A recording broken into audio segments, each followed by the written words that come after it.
पेशावर में कचरे को ठिकाने लगाने के लिए पहला डंपिंग सेल तैयार कर लिया गया। पेशावर की 60 से ज्यादा यूनियन काउंसिल्स का कूड़ा करकट ठिकाने लगाया जाएगा। जेर जमीन पानी भी आलूदा होने से महफूज रहेगा। पेशावर से जाकिरुल्लाह की रिपोर्ट।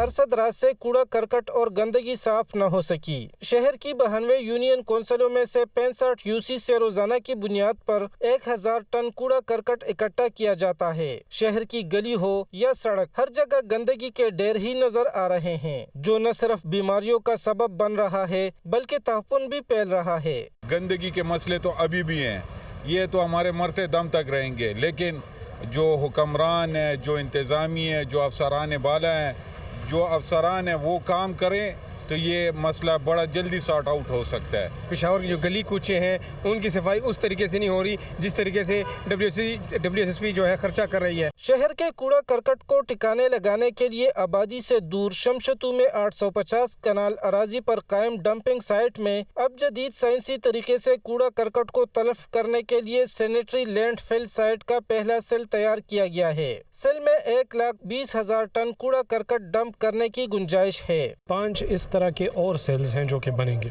और वो इसमें साइज से बहुत बड़े हैं, तो वो तकरीबन 10 इयर्स का वो डिज़ाइन पीरियड है उसका कि वो सेल्स जब बन जाएंगे तो 10 सालों के लिए पेशावर के अंदर जितनी भी पॉपुलेशन बढ़ जाए वो उसको कैटर फॉर करेंगे, उसका सॉलिड वेस्ट उसमें हम डंप कर सकेंगे। डंपिंग सेल पर 2 करोड़ 20 लाख रुपए की लागत आई है। कूड़ा करकट से खारिज होने वाले आलूदा पानी को भी सेल में नस्ब जेर जमीन फिल्टर से साफ किया जाएगा।